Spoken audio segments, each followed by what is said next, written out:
I would like to hear something about Vedas and its relevance to life from you. Ved what? Veda and the relevance to the life, like everyday life. Well, I think Ayurveda is the key to everything. I mean, it's a set of habits. It's a very, very beautiful set of habits. It's a daily routine, a seasonal routine. It's all there in Charak, Sushruta. It's all laid out. It's so simple. You get up in the morning, you do this, you meditate, you do your yoga, you eat this very sattvic food, everything. It's just so perfectly laid out. The question is, you have the knowledge, but are you practicing it? Exactly. That's everything. I mean, Yes. you inherited the greatest tradition in the world, but if you came to the West, you Right. know, we have a lot of terrible routines. We have a lot of terrible habits. We have a lot of terrible food. People sit in front of a television all day eating terrible food. Of course they have ama. Of course they don't age well. You have the secret to aging. You have beautiful techniques. I mean, panchakarma, you can go so deeply into this knowledge, and it's all prevention. If you can emphasize prevention, the key to everything. No point in having cardiovascular bypass surgery. You don't need that. Prevent it in the first place. So we have all the great techniques for brain imaging. We have all the great techniques for surgery, for doing all these invasive procedures. But you have far better techniques for preventing disease and for aging gracefully. It's amazingly simple. But I think the tricky part is getting people to do it. And that's why I believe that coaching is a very, very valuable thing. Self-coaching and personal coaching. I think you have a Vaidya. He's a health coach. I mean, he's a doctor. He's much more than a health coach, but he's also a health coach. He motivates you. He gets you to get up each morning, do your meditation, do your yoga, do your Surya Namaskar, do everything that you need to do. Do your panchakarma twice a year. Do a detox diet twice a year. Reduce the kapha. They know all this knowledge. And he motivates you. He takes your pulse. He looks at all your vitals. He knows how to get you to do this wisdom. But that's what it takes. It takes coaching. It takes guidance. So I think what you're doing here in this program is fantastic. Right. Group coaching is spectacular. Having group programs is spectacular. There's self-coaching, there's personal coaching, there's group coaching, and there's environmental coaching. You have beautiful personal coaching. You have a long list of fantastic doctors, wonderful health coaches. You have group coaching. You meet, you interact. Fantastic. Right. Have to do self-coaching. In the end, it's up to you. You can't always rely on your friends, on your community. You actually have to wake up in the morning and do these things. And a lot of it involves changing your environment. If you're overweight, you're eating too much, eating the wrong foods, don't bring them home. Keep them out. Make the environment supportive. Be with a community of people who are supportive, even if it's by Zoom. Oh, I just wanted to ask one question, Sachin. You can take the ones that are coming in the chat, but I just had a question, sort of, and this might sound naive from a Western medicine perspective.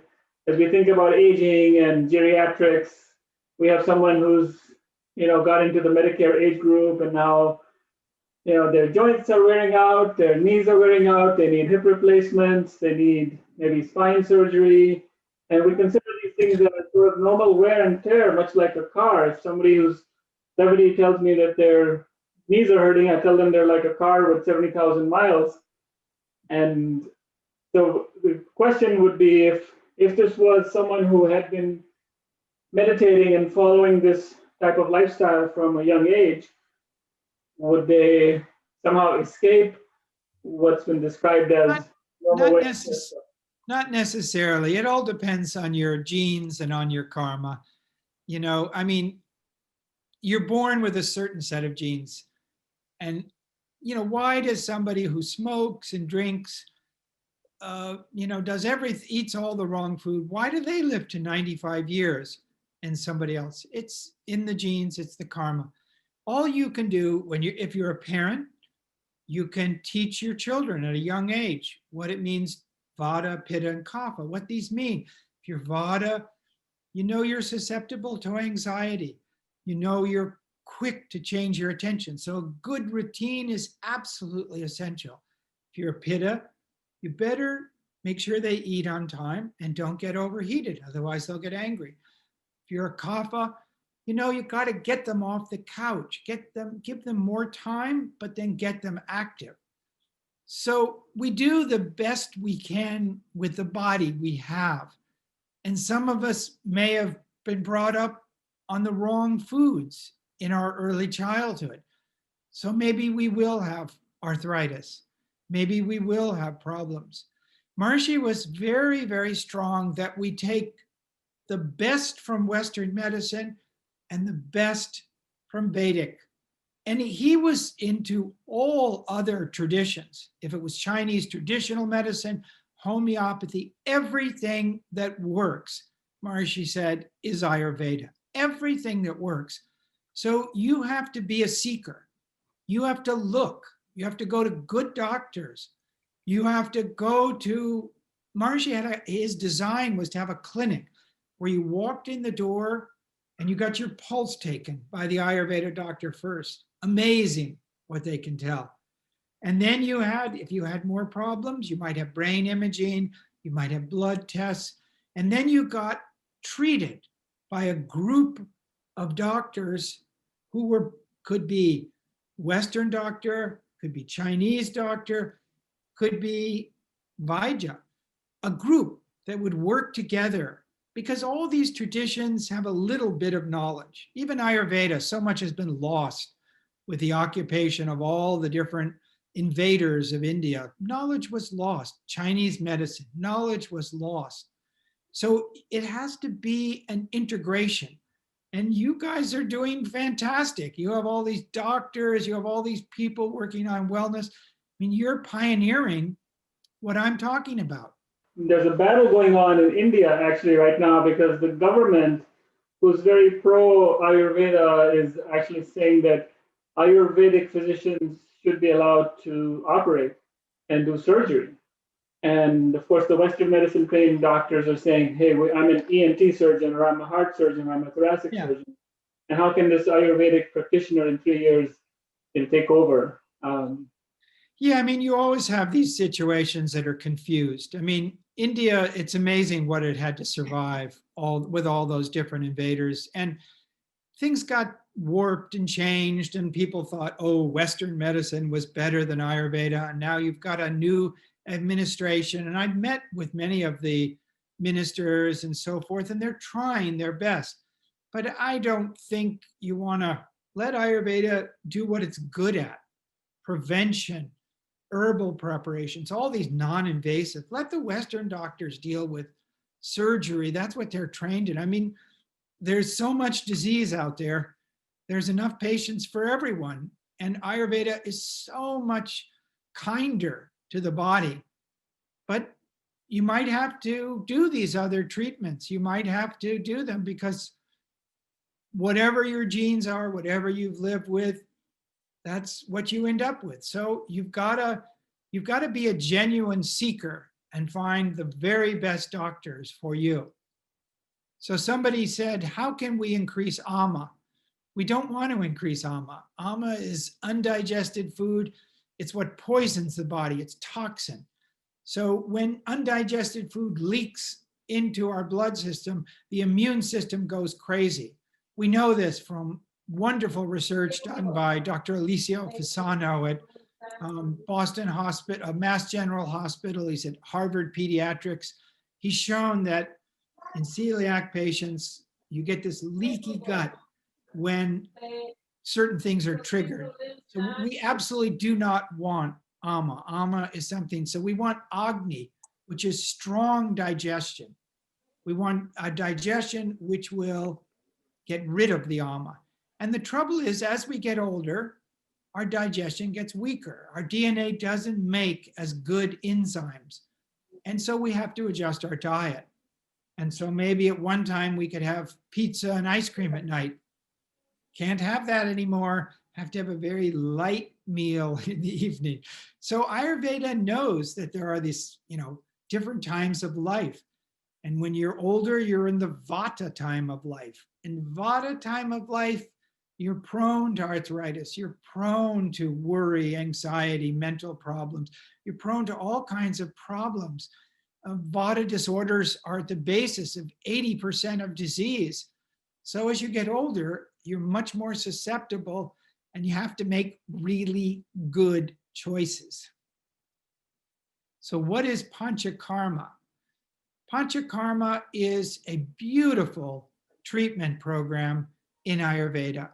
You feel like you're a king. You get massaged beautifully, 2 or 3 people massaging you. You get all kinds of wonderful herbal preparations.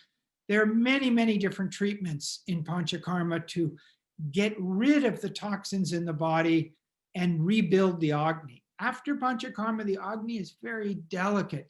It needs to be rekindled. And then when you come out of Panchakarma, if you're careful as you come out, you feel much stronger, much better. There's so many treatments. The microbiome, enemas or bastis, not something the West would be interested in. An enema, okay, there's some people doing it, some complementary medicine people, but not major medical people. In Panchakarma, in Ayurveda, basti is very important. Charaka spends a huge amount of time talking about bastis. And bastis affect the microbiome. The fastest way to change the microbiome is through a basti or enema. So Ayurveda understood this thousands of years ago. We now know that changing the microbiome is critical for disease. There are literally thousands of clinical studies going on right now because we know how important the microbiome, these gut bacteria, 30 trillion of them, living in our colon, living in our lower intestine. And so you can affect them by probiotics, but they have to go through the stomach, digestion. It's, not everyone gets through. Panchakarma and bastis, very, very powerful technique, which hasn't even been touched by science yet. Huge area of exploration. Not the friendliest or nicest, but extremely deep and powerful knowledge. So anti-aging science of rasayanas.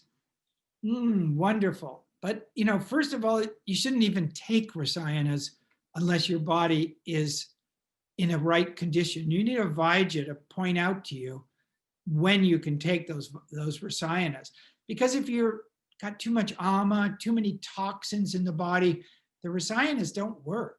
And you really need to go through a detox first to get the Agni strong, and then the rasayanas really work. And there are many scientific explanations for rasayanas. A lot of research has been done on it.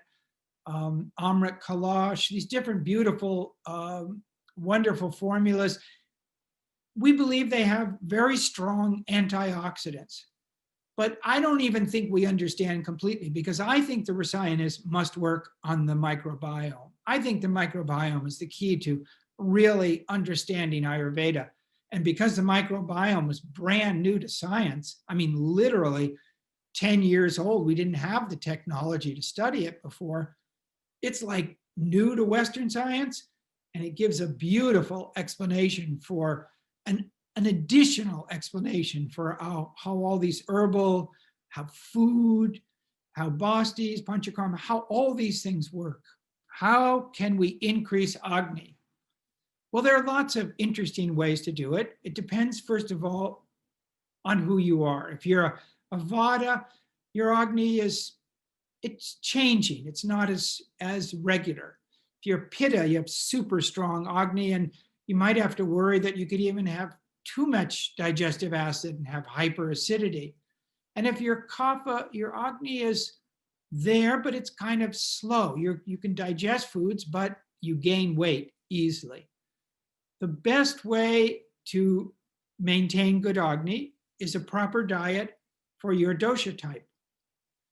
If you've gotten into trouble and your Agni is bad, it's the first thing that Vaidya will look. He'll know right away, taking your pulse, he'll know right away what the state of your Agni is. If it's bad, you have to take a little time to allow your gut to rest and reboot.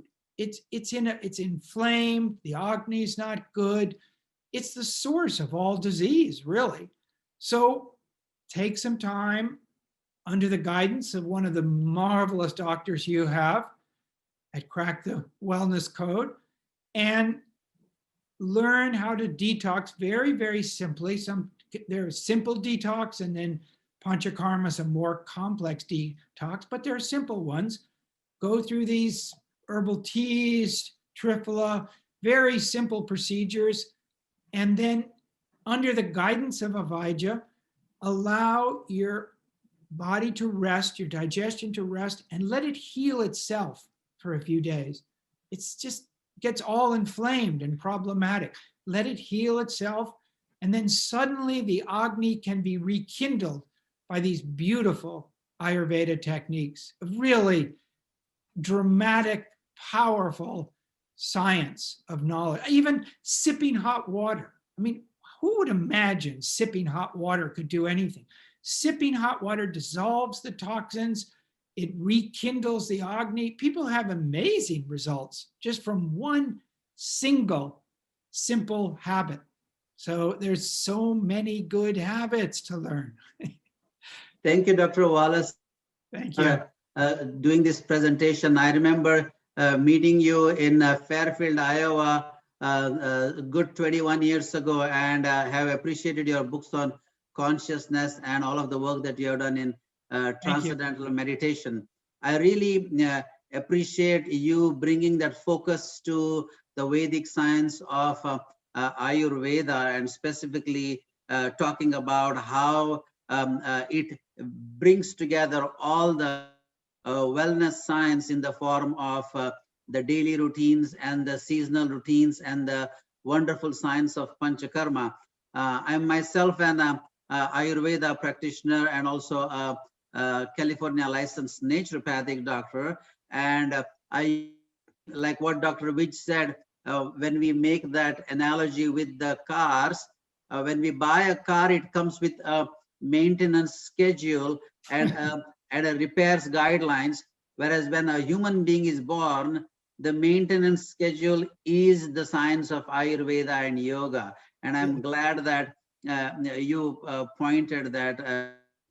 So I wanted to know a little bit more about specifically the science of Rasayana, not the herbal formulas of Rasayana. And if you could comment on that, because that's what we offer, the Panchakarmas and the Rasayanas, the anti-aging here in our clinic in San Jose. So would like to know your comment on that. Yes, I think Ayurveda may have secrets that no one in the world has, and I don't think we've explored them thoroughly. I think one of the reasons is because we've thought of these rasayanas as being antioxidants and sort of diminishing the effects of free radicals. That's a reasonable explanation, but I'm not sure that it will really explain why they can be so powerful. That's why I think the microbiome is so important, because I think the rasayanas have another effect, not just as antioxidants, but I think the key is in the microbiome. It's this balance of bacteria. I think all the diseases we have someday will be able to be diagnosed by looking at what this composition of the microbiome is. So I think that the real secret of Ayurveda, Panchakarma, Bastis, all these herbs is about to be unfolded, because Western medicine just hasn't had the tools. Now that we understand molecular biology more, we know that something like alcohol can actually change the molecular structure of certain parts of our brain, so that we're looking at transcriptional and gene expression mechanisms. And these mechanisms are being disturbed by alcohol or drugs or whatever. That's where all the research has been. But we need to do the research on the other side. We need to look at the rasayanas and find out how they affect these transcriptional and molecular mechanisms, how they affect the microbiome. We just haven't put enough attention on prevention and on all these great secrets of Vedic science. Thank you once again for bringing that focus to the microbiome. That's exactly what we have been doing for last 31 years. I look forward to hearing more from you in the coming months and years. Thank you. Good evening, Dr. Wallace. My husband and I have been to Vedic City and learned transcendental meditation there. And our day doesn't start off without it. So it's just a beautiful practice.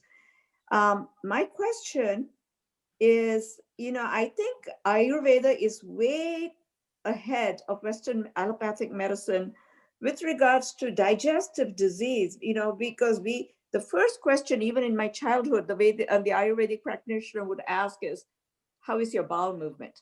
Which never entered the realm of Western medicine until about maybe 10 years ago. Yeah. So I think Ayurveda is just way ahead. So I have ginger we know is good for digestion. Shalaki or the frankincense is good. But common herbs that somebody can take, what are some things that you would recommend that we can take that doesn't have, I know maybe amla, I'm not sure, but I know ginger is good. So are there some, and when you say sip hot water, there's also a concept that you should not actually have water with your meals because you dilute the Agni.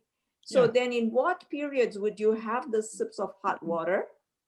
Yeah, you can sip a little hot water in your meal. That's okay. It's not, you're right. If you drink typically in the West, they'll have an ice drink filled with ice and some horrible sugar, and they'll just drink it down. And that pretty much destroys the Agni. So it says, it's good for young people because they have such strong Agni, but not good for older people. But the hot water, you can sip a little bit in a meal that lubricates you.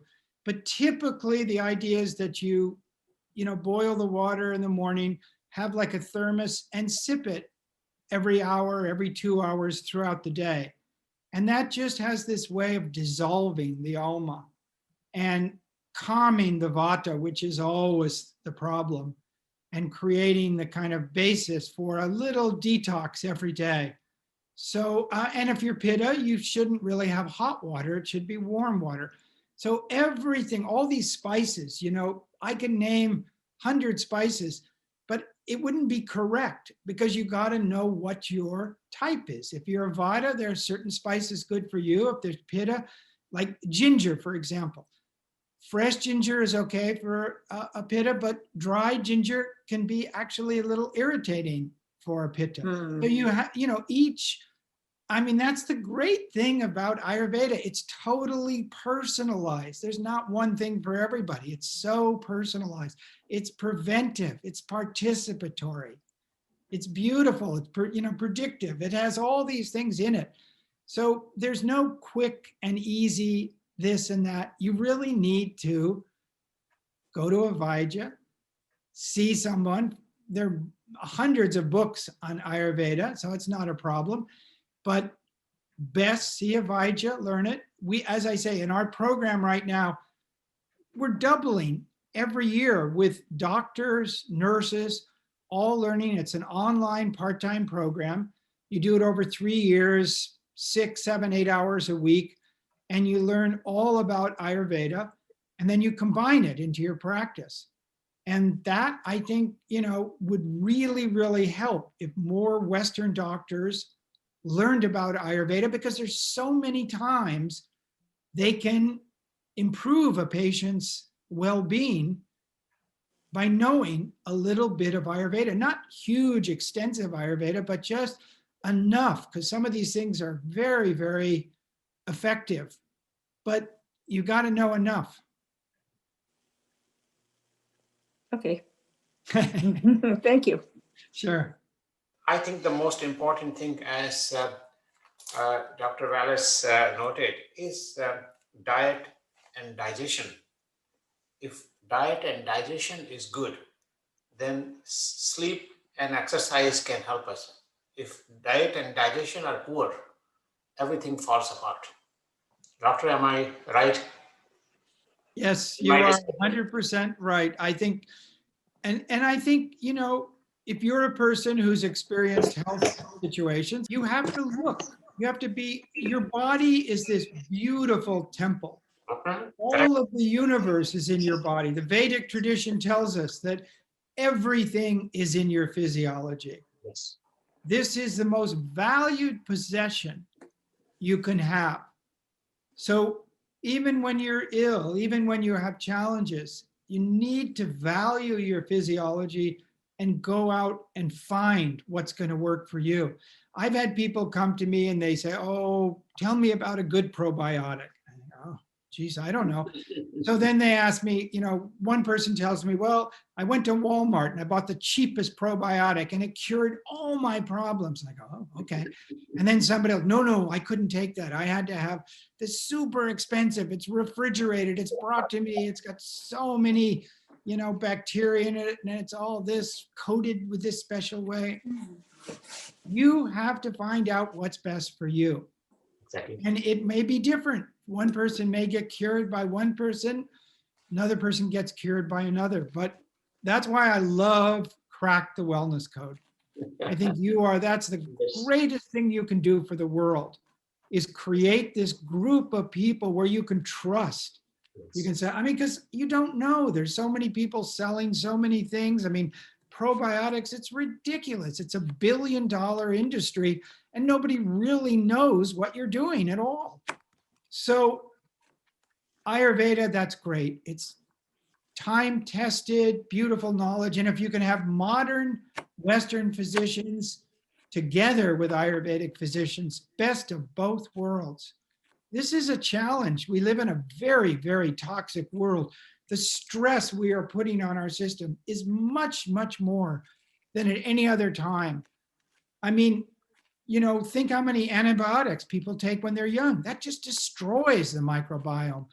If you think, oh, cesarean birth, that's only a few people. In some countries, it's as many as 50% have a cesarean birth. That just makes it very hard for the microbiome and the immune system to get educated. We're doing so many things to upset ourselves. Just stress every day, turning on that stress response, cortisol levels staying high, destroying cells in our hippocampus, damping down our immune system, creating a leaky gut.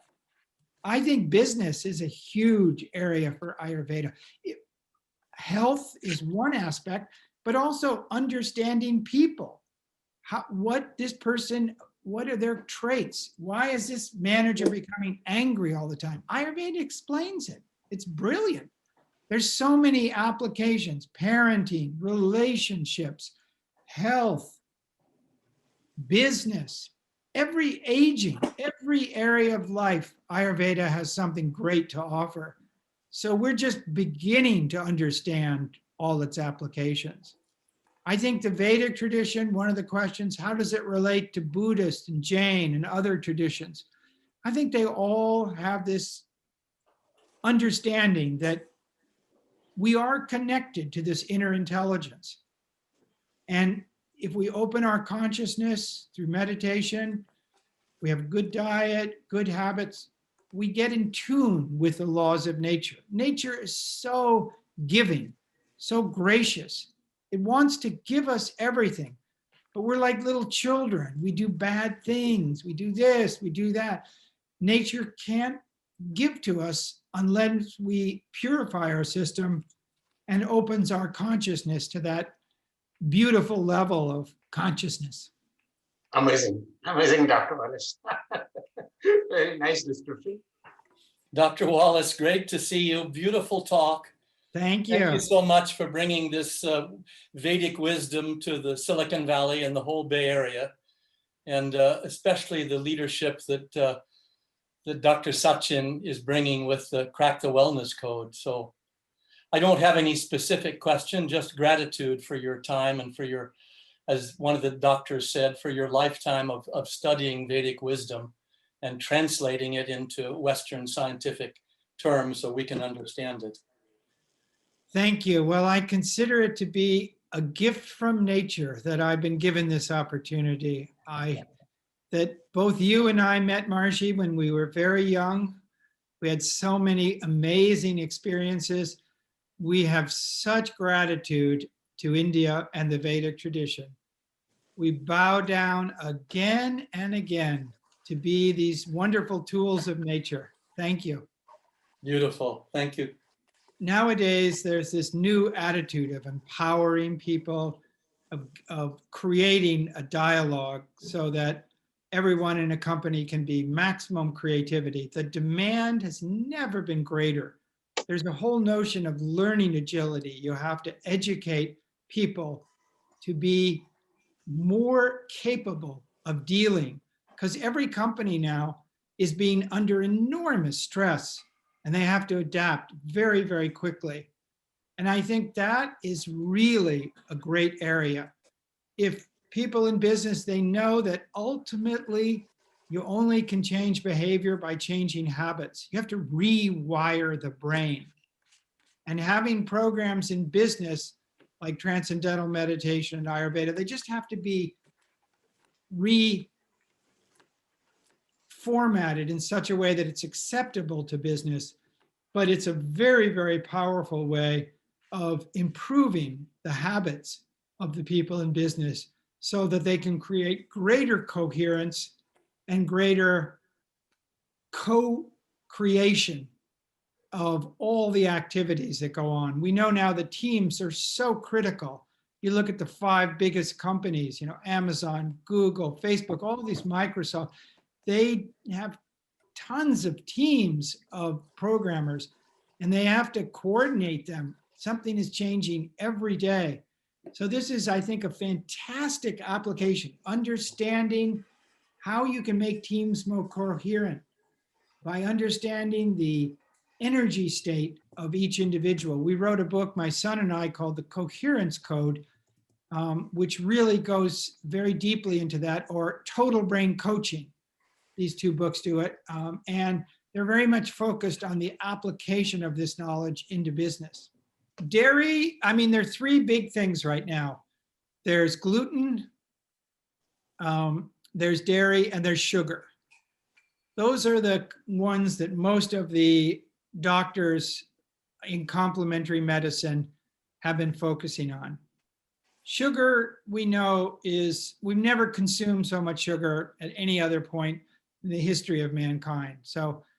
And the sugar industry was very clever. They did all kinds of amazing things to shift the attention onto fat many years ago. And so they've gotten away with all kinds of stuff. And when they removed fat from foods, then they started to add sugar and salt. So sugar is everywhere. But again, very, very complicated science. You can find 40 papers that show sugar causes inflammation, another 40 papers that show it doesn't have any effect on inflammation. It's obviously something we have to address. And I think the best approach in all these things is an elimination diet, where you eliminate this from your diet for a certain period of time, and then you reintroduce it. And when you stop taking sugar for about 2 weeks, when you reintroduce it, it's a big shock because you don't realize how much sugar you take. But it's impossible to determine at this stage what's really good for one person or another. We know people are taking way too much sugar, especially kids. So something has to be done about it. Dairy is also very complicated. Huge number of people around the world are lactose intolerant, meaning they don't have an enzyme to digest sugar in the small intestine. They can digest fat, they can digest protein of milk, but what happens is that sugar goes to the microbiome in the colon, and for some people, it creates havoc. Those bacteria, some of them love it, but they produce a lot of gas and cramps. So lactose intolerance is a problem. There are huge populations, China, Hispanic, that especially as they get older, don't produce the enzyme to digest sugar. So that's something that, again, has to be addressed by doctors, very individual. Ayurveda has some remarkable ways of preparing milk that can be very helpful. I've heard many cases of people that were lactose intolerant, but when they followed Ayurvedic guidelines, they were okay with milk. Milk is highly valued in Ayurveda. So this is a big, big area of controversy where Ayurveda and kind of natural medicine have to come together. Gluten is another one. I mean, in Ayurveda, rice is the primary grain, and in the West, wheat is huge, but wheat is also in Ayurveda. And you can see big debates right now between Ayurveda doctors and Western doctors about gluten. Is it good? Is it bad? Again, most of these things like sugar and dairy and gluten, we've just taken too much of it. We've just overwhelmed the body with it. So the simplest way to know is to get properly tested. And if you really want to find out the easiest way, just eliminate it for 2 or 3 weeks and then reintroduce it. And you'll find out really quickly whether it's good for you or not good for you. And some people get huge benefits from reducing gluten. Other people don't notice anything. So again, you've got to see a doctor. You've got to be examined properly. And then you've got to try some diets to test and see what's best for you. So there are 3 more questions. One is about chai, as you talk about dairy. I love chai. I love. And saying I am addicted to chai. I drink Me it twice too. a day. Is it something not good for my brain? That's the question. Again, you know, everything depends upon your physiology. If the chai is too spicy, it can upset my stomach. So that's me, a Western delicate sissy. I can't handle, you know, when I was young, I could go on an Indian train and drink 5 cups of chai and I'd be the happiest person in the world. But now I can't drink as much chai and I have to be careful. Chai is caffeine. Is that good for you, bad for you? Probably we have way too much caffeine.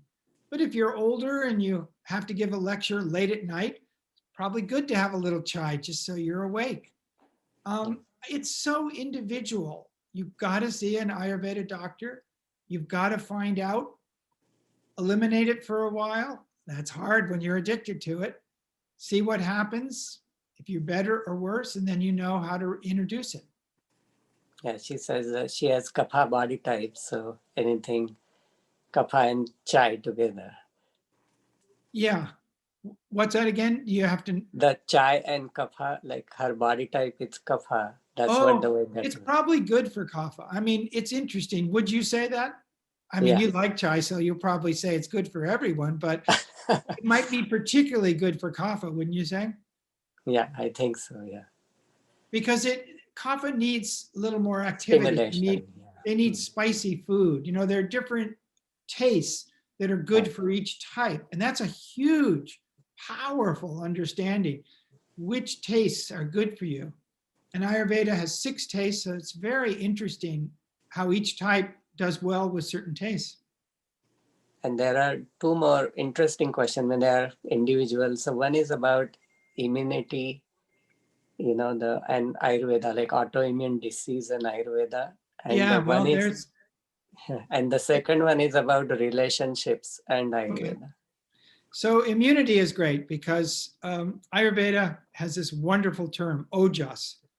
So if you are really digesting food well, you produce ojas. And ojas increases bala or immunity. It's very good for immunity. Now, this is interesting because this is a biochemical way of looking at immunity. And we know that's true. We know the nervous system, we know the endocrine system, they all affect immunity. We know the whole digestion affects our immune system. 80% of the immune system is along the digestive tract. So Ayurveda had a very profound knowledge of immunity.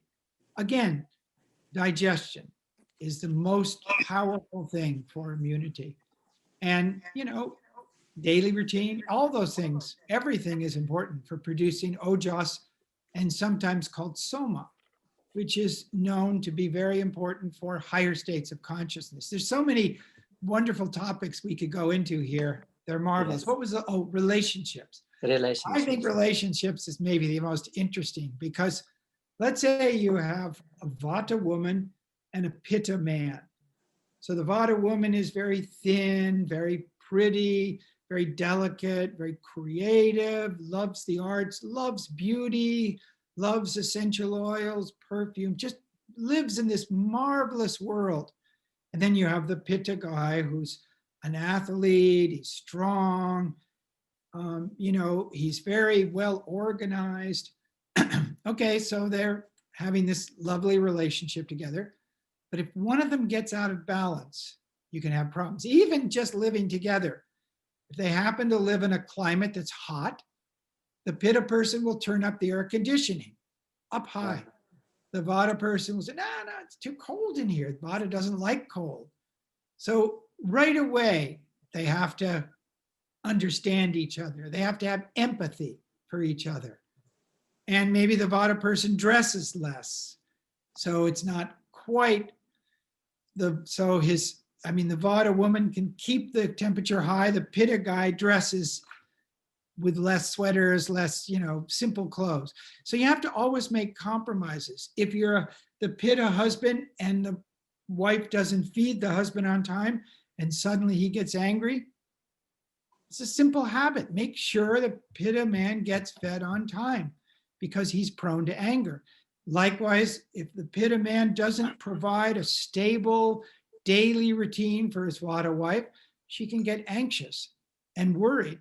So he needs to be very conscientious of making sure she's well provided for, has a good daily routine, and everything is organized for her. It's amazing, the most simple, powerful things, just by understanding your dosha type, how you could help a relationship. I think Ayurveda relationship coaching, I talk about it in all my different books. I love it. I just think it's one of the most powerful understanding, and parenting. I think they're both huge knowledge to give to the world.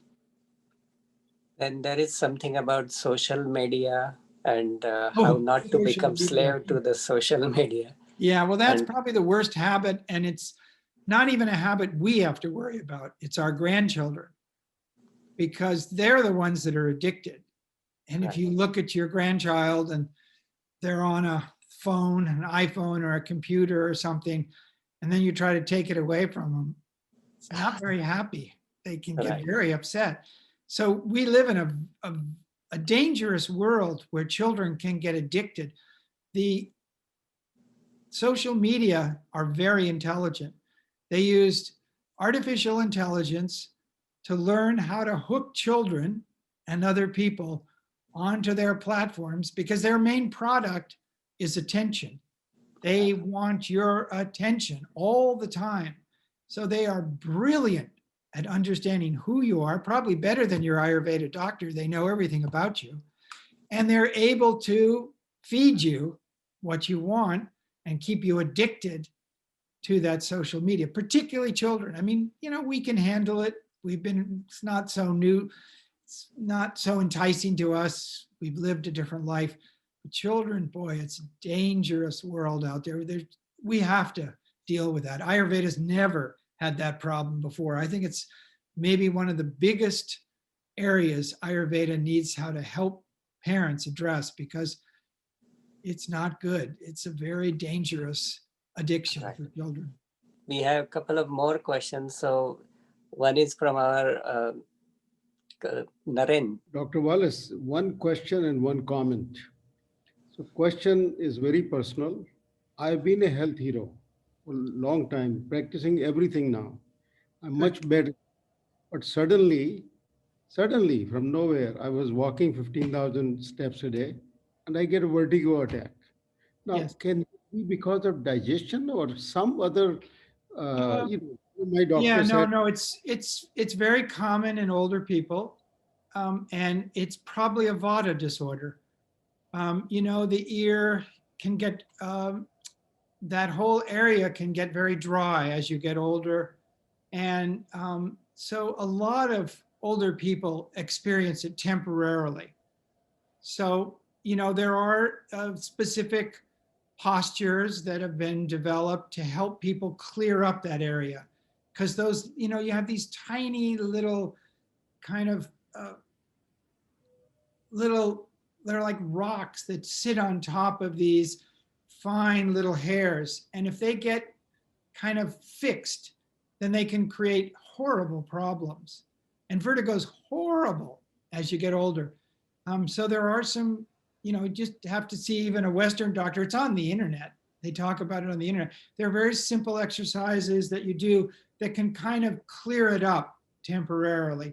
But many other older people are having the same problem. You're in good company and you can deal with it. If they have to, they can do things to clear it up on the inner ear. But it's really just an artifact of Vata period of life. And you just have to take a little more care in certain areas, keeping your Vata in good balance. So Dr. Wallace, I would like to end by making one very important comment. You have been great in complimenting us of what we are doing. So first of all, I know I'm very proud of the team that is now working hard. We've been extremely cost efficient, right? I mean, our community has donated about $250,000 over the last 2 years, and that's how it's running. So I would like to end by people who have attended today to make sure that this movement that Dr. Wallace had said, so important. You know, it's like it's easy to teach, but then how do you make sure that they will really practice? So my appeal is get involved, make sure whether you do tan, man, dhan, work, wisdom, wealth. So we need $250,000 to make sure we scale it up. So I want to end as a senior most person here among the team with that request. Very practical. Thank you, Naren. So I want to end with our friend Dan Magai. Well, one thing I wanted to say that I wish I listened to this presentation by Dr. Wallace 50 years ago. I would be in much better shape. I was just thinking myself, when did I start meditation? As it turns out, I started when I was still fencing in Hungary, and I had to really understand the opponents inside out. In fencing, everybody is different. They do things very differently, and it depends on their body, depends on a lot of other things. So you have to have a strategy. And I used to, before that competition, I used to sit in a dark room and imagine myself fencing and what I would do and what they would do. And that was sort of where I started something. But when I came to the US, the first time was Werner Erhard with EST. I don't know if anybody remembered that. That was quite a long time ago. And that was the first time I actually did meditate a little bit. And then we joined after that the creative initiative group, which was designated to help the world to be a better place, which was quite a bit of thinking there. And there we really started meditating, and then we continued with Muktananda, who had an ashram in Oakland, and we went there every time when there was meditation over there, and we are carrying it on. As of today, we meditate at least once a day, and it would be good to do it twice. But what I'm finding is that it does, I always discover something new, and I'm pretty old now, but about my body and how that works. And to me, it's an interesting journey. Well, my experience really is that I learned a lot about myself and about my body, which a lot of things I wouldn't even think about. Right. But it brings it up. I learn about relationships, my behavior, what's important. It's difficult to say. A lot of things I learned. A lot of things, yeah. Now that's all. So thanks for sharing all of your wonderful thing. He is almost 90 years old now, and you can imagine it's very regular in discipline into his habits and walk. So I thought it will be wonderful to have him he created a legacy into Olympics at some time, and he still continued to live the life of regularity. And so that brings us to the end of this wonderful session. Thank you everyone from bottom of our heart for joining today and kickstarting these wonderful sessions.